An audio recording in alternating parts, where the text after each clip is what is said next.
English grammar में हम अपना टॉपिक डिस्कस कर रहे थे टेंस। और टेंस में हमारी चली हुई है सेकंड सब टाइप यानी कि पास्ट टेंस से रिलेटेड। और हम पास्ट टेंस में आज क्या डिस्कस करने वाले हैं, इसकी थर्ड सब टाइप को, मीन्स कि पास्ट परफेक्ट टेंस से रिलेटेड। ठीक है ना। देखिए एक्चुअली क्या था कि भाई ये जो चीज़ें हैं ना, मैं ऑलरेडी अभी आपको समझा चुका था, लेकिन उसमें वॉइस प्रॉब्लम होने की वजह से क्या था, जो उसकी वॉइस थी ना, पता नहीं किन कारण से बीच में ही चली गई थी या फिर किसी कारण से वो बंद हो गई थी।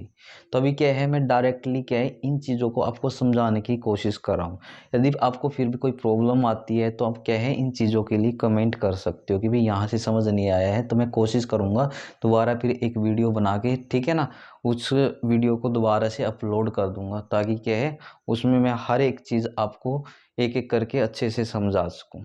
ठीक है। यदि क्या है, आई होप आपको ये चीज़ यहाँ अच्छे से समझ में आ जाए, तो आप समझने की कोशिश करिएगा। ओके।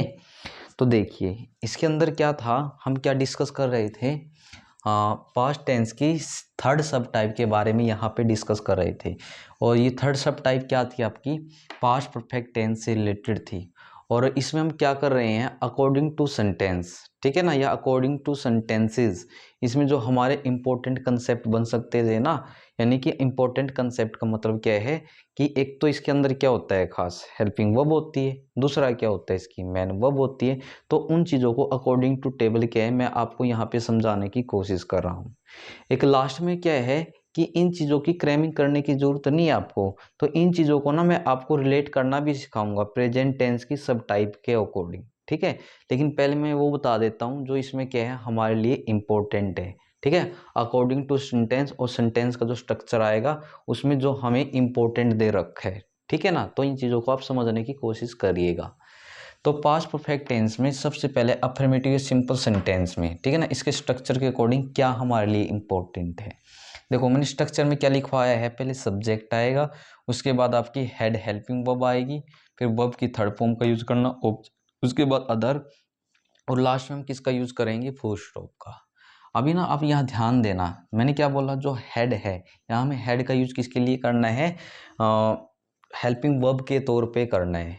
देन उसके बाद हम बात करें कि भी सिंगुलर सब्जेक्ट के साथ में हेड लगेगा या प्लूरल सब्जेक्ट के साथ में हेड लगेगा, तो याद रखिए एस एस के साथ भी और पी एस के साथ भी हम किसका यूज करेंगे, दोनों के साथ में ही एक ही हेल्पिंग वर्ब का यूज करेंगे, क्योंकि दे ही कितनी हेल्पिंग वर्ब रखी है हमें इसमें, तो एक ही हेल्पिंग वर्ब है, तो यानी कि सिंगुलर सब्जेक्ट के साथ भी हेड आएगा, पी एस का मतलब प्लूरल सब्जेक्ट के साथ में भी हम किसका यूज करेंगे, हेड।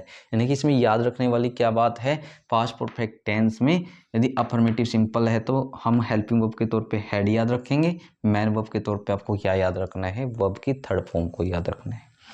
उसके बाद क्या था, नेगेटिव सेंटेंस में हमारे लिए क्या इंपॉर्टेंट हो सकता है, जैसे कि मैं इन चीज़ों को बार बार समझा रहा हूँ। तो नेगेटिव सेंटेंस में किसकी सेंस आती है, आप बोलोगे नकारात्मक सेंस आती है, नकारात्मक का मतलब नहीं की सेंस आती है, और नहीं के रिस्पेक्ट में आपको किसका यूज करना होता है, याद रखिएगा नोट का यूज करना होता है। बाकी मैं आपको स्ट्रक्चर के अकॉर्डिंग समझाने की कोशिश करता हूँ। पहले हम किसका यूज करते हैं, सब्जेक्ट का, उसके बाद हेल्पिंग वर्ब के तौर पे हेड का यूज करना है, फिर नोट आएगा, मैन वर्ब के तौर पे वर्ब की थर्ड फॉर्म आएगी, उसके बाद ऑब्जेक्ट का यूज करना है, अदर में कुछ है वो लिख के लास्ट में फुल स्टॉप लगा लेना इधर आप। ठीक है ना। इसमें इंपॉर्टेंट क्या है, देखो हेल्पिंग वर्ब क्या रहेगी इसके अंदर, हेड, मैन वर्ब क्या रहेगी, वर्ब की थर्ड फॉर्म। अब एक्स्ट्रा इसके अंदर ऐड क्या हो जाएगा, आपका नोट हो जाएगा।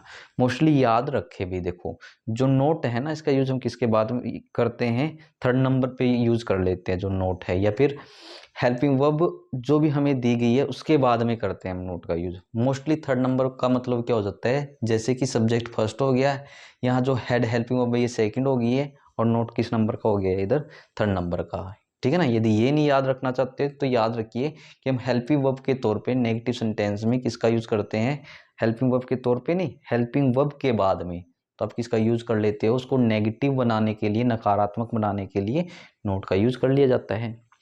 उसके बाद क्या है, इस सब टाइप में इंटेरोगेटिव सेंटेंस में हमारे लिए इंपॉर्टेंट क्या हो सकता है, तो इंटेरोगेटिव सेंटेंस होते कौन से हैं, ठीक है ना, सभी को पता होगा, जिसमें क्वेश्चनिंग वगैरह की जाती है, जिसमें क्वेश्चन वगैरह पूछे जाते हैं, ठीक है ना। यदि क्वेश्चन वगैरह पूछे जाते हैं तो सीधी सी बात है, लास्ट में हम क्या लगाएंगे, क्वेश्चन मार्क लगाएंगे। और इसमें एक बात हमेशा याद रखें, जहाँ कभी भी आप किसी भी सेंटेंस में उसके सब्जेक्ट से पहले हेल्पिंग वर्ब का यूज कर देते हो ना, तो जो वो सेंटेंस बन जाता है आपका किस में कन्वर्ट हो जाएगा, ऑटोमेटिक इंटेरोगेटिव सेंटेंस के अंदर कन्वर्ट हो जाते हैं। क्योंकि क्या है, सिंपली हम क्वेश्चन करते हैं तो गलती से लास्ट में फुल स्टॉप नहीं लगाना है, लास्ट में किसका यूज करेंगे, साइन ऑफ इंटेरोगेशन का यूज करेंगे। बाकी क्या है, मैं आपको स्ट्रक्चर के अकॉर्डिंग बताने की कोशिश करता हूँ। देखो सब्जेक्ट से पहले हेल्पिंग वर्ब के तौर पे क्या आई हुई है, इधर हेड लगाया हुआ है। उसके बाद मैन वर्ब के तौर पे सब्जेक्ट के बाद वर्ब की थर्ड फॉर्म है, ऑब्जेक्ट है, अदर में कुछ है, लास्ट में क्या है, क्योंकि इसमें क्वेश्चन पूछा गया है तो साइन ऑफ इंटेरोगेशन है। एट लास्ट मैंने आपको क्या बताया है, मिक्स सेंटेंसेस से रिलेटेड बताया है। मिक्स सेंटेंस में आपका क्या रहने वाला है, जो सेंटेंस होगा वो आपका इंटेरोगेटिव भी होगा, नेगेटिव भी होगा। इंटेरोगेटिव है तो लास्ट में क्या है, हमें क्वेश्चन मार्क लगाना पड़ेगा, और नेगेटिव है तो कहीं ना कहीं according to situation, according to condition हमें नोट का भी तो यूज करना पड़ेगा ना। तो अभी यहाँ पे देखिए, और मैंने आपको अभी बताया है, यदि सेंटेंस आपका क्या है, इंटेरोगेटिव बेस्ड है, तो हम क्या कर लेते हैं, सब्जेक्ट से पहले हेल्पिंग वर्ब का यूज कर लेते हैं, जैसा कि इसके स्ट्रक्चर में भी दे रखा है। सब्जेक्ट से पहले हेल्पिंग वर्ब, उसके बाद क्योंकि क्या है, मिक्स है ना, तो नेगेटिव भी तो बनाना पड़ेगा, तो यहाँ नोट आ जाएगा, मैन वर्ब आपकी वर्ब की थर्ड फॉर्म ही रहेगी। उसके बाद आपको किसका यूज करना है, ऑब्जेक्ट, अदर में कुछ है, और क्योंकि क्वेश्चन पूछा जाता है लास्ट में आपको किसका यूज करना है, साइन ऑफ इंटेरोगेशन मीन्स कि क्वेश्चन मार्क का यूज करना है। और जैसे कि मैंने आपको अभी बताया था, मोस्टली नोट का यूज हम किस नंबर पे करते हैं, थर्ड नंबर पे करते हैं। जैसे कि हेड फर्स्ट हो गया, सब्जेक्ट सेकंड नंबर पे हो गया, और नोट किस नंबर का रह गया, इधर आपका थर्ड नंबर का रह गया। तो देखो ये जो इम्पोर्टेंट था हमारे लिए अकॉर्डिंग टू टेबल, ठीक है ना, और कुछ ही मिनटों के अंदर हमने इम्पोर्टेंट चीज़ों को यहाँ पे जान लिया है।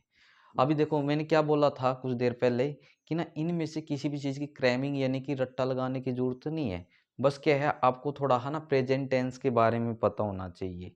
जैसा कि क्या था, जब मैंने आपको प्रेजेंट इंडेफिनिट टेंस कराया था, तो उसका जो रिलेशन है किससे बताया था, मैंने आपको पास्ट इंडेफिनिट टेंस के बारे से बताया है। जब हमने क्या किया था, प्रेजेंट कंटिन्यूस टेंस किया था, तो प्रेजेंट कंटिन्यूस टेंस से रिलेट करके हमने क्या डिस्कस किया है, अपना पास्ट कंटिन्यूस टेंस को यहाँ पे रिलेट किया है। ऐसे क्या है, मैं इसको भी प्रेजेंट टेंस में जो उसकी सब टाइप रहने वाली है, तो उस सब टाइप से इस सब टाइप को भी रिलेट कराने वाला हूँ। मीन्स कि यदि आपको याद हो, जो प्रेजेंट परफेक्ट टेंस था, हम उसमें हेल्पिंग वर्ब के तौर पे किसका यूज करते थे, आप सभी को पता होगा, या तो हम हैज लगाते थे या हैव, सिंगुलर सब्जेक्ट है तो हैज आता था, प्लूरल सब्जेक्ट है तो हैव। और उसके अंदर भी मैन वर्ब के तौर पे हम किसका यूज करते थे, वर्ब की थर्ड फॉर्म में का यूज करते थे। और किस में करते थे, चारों के चार सेंटेंस में करते थे। तो सबसे पहली बात क्या है, इसमें भी ऐसा किया जाता है, चारों के चार सेंटेंस के अंदर हम मैन वर्ब के तौर पे वर्ब की थर्ड फॉर्म, वर्ब की थर्ड फॉर्म, वर्ब की थर्ड फॉर्म और वर्ब की थर्ड फॉर्म का ही यूज करते हैं। उसमें जो भी स्ट्रक्चर दिया जाता था, तो स्ट्रक्चर में हेल्पिंग वर्ब क्या थी, मैंने आपको अभी बताया, हैज या हैव थी। आपको करना क्या है, यहाँ पे सिर्फ ये देखना है कि हैज या हैव की पास्ट फॉर्म क्या होती है। तो याद रखिएगा, हैज या फिर हैव की पास्ट फॉर्म एक ही होती है, जो कि क्या है, आपकी हेड है। यानी कि क्या है, वहाँ जो उनका स्ट्रक्चर था ना, वहाँ से ना तो मैन वर्ब को चेंज करना, जो उनकी मैन वर्ब थी जो मैंने उसमें बताई थी वही यहाँ पे रहने वाली है। मीन्स कि उसमें वर्ब की थर्ड फॉर्म बताई थी, यहाँ भी वर्ब की थर्ड फॉर्म है। तो वहाँ पे करना क्या है, हैज़ या हैव को रिप्लेस करके किसका यूज कर लेना है, हैड का यूज कर लेना है। बाकी चारों के चारों सेंटेंस का जो स्ट्रक्चर है ना, according to present perfect tense के अकॉर्डिंग रहने वाला है।